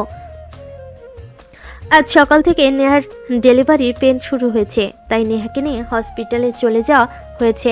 ডক্টর নেহাকে দেখে বলেছে সিজার করতে হবে, কিন্তু নেহা অপারেশনে খুব ভয় পায়। নীল, আমার খুব ভয় করছে, আমি কি করব কিছু বুঝতে পারছি না। প্রথমত আমি অপারেশনে খুব ভয় পাই, কিন্তু ডাক্তার যা বলেছে আমি যদি অপারেশন না করি তাহলে আমাদের বেবির ক্ষতি হবে। চিন্তা করো না তুমি, কিছু হবে না, আল্লাহ তো আছেন। আল্লাহ পাক নিশ্চয়ই আমাদের সহযোগিতা করবেন। আল্লাহর উপর ভরসা রাখো। হ্যাঁ মা, তুমি আল্লাহ আল্লাহ করো। এই মুহূর্তে এই বিপদ থেকে আল্লাহ পাক তোমাকে উদ্ধার করতে পারেন। এখানে আল্লাহ ছাড়া আর কেউ সাহায্য করার মতো নেই। তখন সবাই আল্লাহ আল্লাহ করতে থাকলো। এদিকে নেহাকে ওটিতে নিয়ে যাওয়া হলো। প্রায় 40 মিনিট পর ওটি থেকে ডাক্তার বের হলেন। ডাক্তারকে দেখে নীল দৌড়ে গেল। কি ব্যাপার ডাক্তার, কি হয়েছে? বাচ্চা মা দুজনেই ঠিক আছে তো? হ্যাঁ আলহামদুলিল্লাহ, বাচ্চা এবং মা দুজনেই সুস্থ আছে। চিন্তার কোনো কারণ নেই। That's out of danger. Okay doctor, thank you so much. আপনাকে যে কি বলে কৃতজ্ঞতা জানাবো তার ভাষা আমার জানা নেই। আসলে নেহা অপারেশনে খুব ভয় পায়, তাই টেনশন হচ্ছিল যদি খারাপ কিছু হয়ে যায়। আরে না, সেরকম কিছু হতে যাবে কেন? আমাদের উপর কি আপনাদের ভরসা নেই? আমরা থাকতে একটা রোগী সহজে কোনো ক্ষতি হয়ে যেতে দেবে কখনোই না। যাই হোক, মিষ্টি খাওয়ান, আপনার মেয়ে বাবু হয়েছে। কি বলেন ডক্টর, সত্যি আমার মেয়ে বাবু হয়েছে? আলহামদুলিল্লাহ, আল্লাহর প্রতি অশেষ শুকরিয়া আদায় করি। আল্লাহ আমাকে একটা মেয়ে বাবু দান করেছেন। যাই হোক ডক্টর, মিষ্টির জন্য আপনাদের চিন্তা করতে হবে না। আপনাদের যত ইচ্ছা হয় আমি ততই আপনাদের খাওয়াবো। কিন্তু আমি কি একবার আমার মেয়ে আর মেয়ের মায়ের সঙ্গে দেখা করতে পারি? অবশ্যই, কিন্তু এক ঘন্টা পর মেয়ে আর মেয়ের মাকে কেবিনে শিফট করা হবে। তখন আপনাদের সবাই দেখা করতে পারবেন, কিন্তু এখন নয়। নীল তখন আর কোনো কথা না বলে চুপচাপ সেখানে দাঁড়িয়ে অপেক্ষা করতে থাকলো কখন 1 ঘন্টা সময় পার হবে, সে নেহা আর তার মেয়ের সঙ্গে দেখা করবে। হসপিটালের করিডোরে নীল পায়চারি করছিল প্রায় পাগলের মতো। সেটা দেখে নীলের আব্বু তাকে বলে, আরে বাবা, তুই এখানে এভাবে পায়চারি করছিস কেন? একটু এক জায়গায় স্থির হয়ে দাঁড়া। এমনটা তো নয় যে পৃথিবীতে তুই প্রথম বাবা হয়েছিস, আমাদেরও সন্তান হয়েছিল। আমরা এত অস্থিরতা দেখাইনি কখনোই। তুমি যখন বাবা হয়েছিলে তখন একটা সময় ছিল, আর এখন অন্য একটা সময় হয়েছে। তাছাড়া আম্মুর সঙ্গে তোমার বিয়ে হয়েছিল পারিবারিকভাবে, আর নেহাকে আমি ভালোবেসে বিয়ে করেছি। তাই আমাদের মধ্যে ভালোবাসাটা তোমরা বুঝবে না। আরে না বাবা, তোদের ভালোবাসা আমরা বুঝবো কি করে? কারণ আমি তো তোর সন্তান, তুই আমার সন্তান নস, তাই না? আব্বু প্লিজ দাঁড়িয়ে আসো, চুপচাপ দাঁড়িয়ে থাকো না আমার সঙ্গে। কেন এরকম করছো? আমার মেয়েটাকে দেখার জন্য আমার মনটা ছটফট করছে, সেরকমই নেহাকে দেখার জন্যেও। নীল এমনভাবে সেখানে পায়চারি করছিল যেন তার কাছে প্রতিটা মিনিট প্রতিটা সেকেন্ড অনেক সময় বলেই মনে হচ্ছিল। তার সময় যেন কাটতে চাইছিল না। এভাবে তার কাছে 1 ঘন্টার সময় একটা বছরের সমান মনে হচ্ছিল। 1 ঘন্টা সময় অতিবাহিত হওয়ার পর নেহাকে কেবিনে শিফট করা হলো। নীল তখন পাগলের মতো দৌড়ে সেখানে চলে গেল। নেহার কাছে গিয়ে নেহাকে জিজ্ঞেস করলো, নেহা, এখন তুমি কেমন আছো? সব ঠিক আছে তো? তার আগে তুমি আমাকে এইটা বলো যে তুমি ওই মহিলা ডাক্তারের সঙ্গে কি নিয়ে কথা বলছিলে? বুঝলাম না। আমি তো তোমাকে তোমার শরীরের অবস্থার কথা জিজ্ঞাসা করেছি, আর তুমি আমাকে উল্টে প্রশ্ন করছো। হ্যাঁ করছি তো, কারণ তোমাদের ছেলে মানুষকে দিয়ে তো আমার বিন্দুমাত্র বিশ্বাস নেই। আমি অসুস্থ হয়ে পড়েছি আর তার জন্য তুমি ওই মহিলা ডাক্তারকে পটানোর চেষ্টা করছো। হায় আল্লাহ, এটা আমি কি শুনছি? আমি তো নিজের কানকেই বিশ্বাস করতে পারছি না। একটা মেয়ে যে কিনা 1 ঘন্টা আগে অপারেশন থিয়েটার থেকে বের হয়েছে, আর সেই কিনা এখন আমাকে এমন প্রশ্ন করছে। এটা পৃথিবীতেই প্রথম আমি শুনছি কিনা সেটাই তো সন্দেহ লাগছে। কারণ কোনো মেয়ে মানুষ অপারেশনের যন্ত্রণা পেলে তার স্বামীকে এমন প্রশ্ন করতে পারে সেটা আমার জানা ছিল না। এই, তুমি একদম কথা ঘোরানোর চেষ্টা করবে না। আমি তোমাকে যেটা প্রশ্ন করেছি তুমি আমাকে আমার সেই প্রশ্নের উত্তর দাও। আমি তোমাকে জিজ্ঞেস করেছি তুমি ওই মহিলা ডাক্তারের সঙ্গে অপারেশন থিয়েটারের বাইরে এতক্ষণ সময় নিয়ে কি কথা বলছিলে? আরে বাবা, আমি তো ওই ডাক্তারকে তোমার অবস্থার কথা জিজ্ঞাসা করেছিলাম। জানতে চাইছিলাম তোমার কোনো সমস্যা হয়নি তো, আর আমাদের বেবি ঠিক আছে তো। আর তুমি কিনা আমাকে এমন প্রশ্ন করছো। আমাকে এতই যখন অবিশ্বাস, তাহলে তো আমার মনে হয় তোমার আমার সঙ্গে সংসার করাটাই ঠিক নয়। হ্যাঁ, এখন তো তোমার সেই রকমটাই মনে হবে। কারণ এখন তো আমি বুড়ো হয়ে গেছি, এক বাচ্চার মা হয়ে গেছি। এখন তোমার ইয়ং কচি জিনিস লাগবে, তাই না? আল্লাহ, তুমি আমাকে উদ্ধার করো। তুমি আমাকে এই কোন মুসিবতে এনে ফেলে দিয়েছো? ততক্ষণে নেহার আম্মু সেখানে এসে উপস্থিত হয় আর নেহাকে এরকম বাক বিতণ্ড করতে দেখে বলেন, আরে নেহা, কি হয়েছে তোর? তোর কি মাথা খারাপ হয়ে গেছে নাকি? আমি তো সেটাই বুঝতে পারছি না। নীল তো ডাক্তারকে তোদের অবস্থার কথা জিজ্ঞাসা করছিল, আর এখন তুই কিনা নীলকে আরো কয়েকটা কথা শুনিয়ে দিচ্ছিস। আমার মনে হচ্ছে তুই প্রথম মেয়ে মানুষ যে কিনা অপারেশন থিয়েটার থেকে বের হয়ে নিজের স্বামীকে এমন প্রশ্ন করছিস। তোমাদের যদি সেরকম মনে হয়ে থাকে তাহলে তাই, কিন্তু নীল ওই ডাক্তার মেয়েটার সঙ্গে কেন কথা বলছিল সেটা আমাকে জানতেই হবে। ওরে আল্লাহ, আমি তোর আম্মু, আমি কি তোকে মিথ্যে কথা বলবো নাকি? আমি সত্যি বলছি, নীল ডক্টরের কাছে তোর ব্যাপারে জিজ্ঞাসা করছিল, আর কোনো কথা বলেনি নীল। তোকে অনেক ভালোবাসে সে, তোকে ঠকানোর চিন্তা কোনোদিনই নিজের মাথায়ও আনেনি। এবার তুই এসব প্রসঙ্গ বাদ দে। তুই এইমাত্র অপারেশন থিয়েটার থেকে বের হয়েছিস, এখন তোর এসব স্ট্রেস নেওয়া একদমই ঠিক না। আচ্ছা ঠিক আছে, আমি কিন্তু নীলকে শুধুমাত্র তোমার কথাই ছেড়ে দিলাম, তা না হলে কিন্তু আমি ওকে কোনোদিনই ছাড়তাম না। নীল তখন নেহার সঙ্গে আর কোনো কথা না বলে চুপচাপ বাহিরে চলে গেল। এরপর দেখতে দেখতে কেটে গেল 5 দিন। আজ নেহা আর তার মেয়ে বাড়িতে চলে যাবে। নীলের আব্বু আম্মু বিশাল একটা গাড়ি নিয়ে এসেছে নেহা আর তার মেয়েকে বাড়িতে নিয়ে যাওয়ার জন্য। চৌধুরী পরিবারের একমাত্র উত্তরাধিকারী বলে কথা, তাকে তো সম্মানের সহিত বাড়িতে নিয়ে যেতে হবে, তাই না? নীলের আব্বু আম্মু আর তার শ্বশুর শাশুড়ি নেহাকে হসপিটাল থেকে আনতে গেছে। অপরদিকে নীল তার বাড়িটাকে অনেক সুন্দর করে নিজের হাতে সাজিয়েছে, তার রাজকন্যা বাড়িতে আসছে বলে কথা। অপরদিকে তার ভালোবাসার মানুষটাকে আরও একবার নতুন করে বরণ করে বাড়িতে তুলতে চায় সে। এদিকে নীলের আপু হসপিটালে পৌঁছে নেহা আর তার মেয়েকে নিয়ে বাড়ির উদ্দেশ্যে রওনা দেয়। কি ব্যাপার, তোমরা সবাই এখানে এসেছো কিন্তু নীলকে কোথাও দেখতে পাচ্ছি না কেন? সে এখানে আসেনি কেন? সে কি তবে ওই মেয়েটার সঙ্গে ডেটিং করতে গেছে নাকি? ওরে আল্লাহ, তুমি এই মেয়ের থেকে রক্ষা করো। আমার নীল বাসায় আছে, সে তার মেয়েকে বরণ করার জন্য নিজের বাড়িটাকে নিজের হাতে সাজাচ্ছে। এত অবিশ্বাস কেন রে তোর মনে? ছেলেদের আমি একটুও বিশ্বাস করি না, চলো যাওয়া যাক। এই বলে সবাই মিলে বাড়ির উদ্দেশ্যে রওনা দেয়।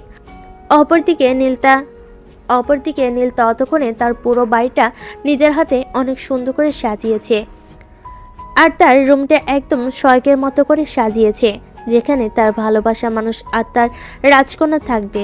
সেটাকে তো একটু ডিফারেন্ট করতে হবে, তাই তো সারা বাড়িতে অন্যদের সহযোগিতা নিলেও সে নিজের রুমটা নিজের হাতেই সাজিয়েছে। দেখতে দেখতে নেহা আর নেহার মেয়েকে নিয়ে সবে বাড়িতে পৌঁছে গেল। অতঃপর নেহার মেয়েকে রাজকীয়ভাবে সম্মান জানিয়ে বাড়িতে প্রবেশ করানো হলো। এদিকে দেখে দেখে সেদিনকার মতো দিনটা কেটে গেল। রাতের বেলা যখন খাওয়া দাওয়া করে সবাই নিজেদের রুমে চলে গেল, নীল তখন নিজের রুমে প্রবেশ করে আর নেহা তখন তাকে দেখে নিজের কাছে ডেকে নেয় আর আবারও জিজ্ঞেস করে, আচ্ছা তুমি আমাকে সত্যি করে বলো তো, সেদিন তুমি ওই ডাক্তার মেয়েটার সঙ্গে কি নিয়ে কথা বলছিলে? আমি সত্যি বলছি, আমি সেদিন ডাক্তারের কাছে তোমাদের ব্যাপারে জিজ্ঞাসা করছিলাম। আমি তো শুধুমাত্র তোমাকেই ভালোবাসি, এটা তো তুমি বিশ্বাস করো। আমার জীবনে তুমি ছাড়া দ্বিতীয় কোনো নারী কোনো দিনই আসবে না। তুমি আমার জীবনের প্রথম ও শেষ ভালোবাসা। তোমার পরে যদি কোনো নারী বা কোনো মেয়ে আমার জীবনে স্থান পায়, সেটা হলো আমাদের মেয়ে, আমাদের রাজকন্যা।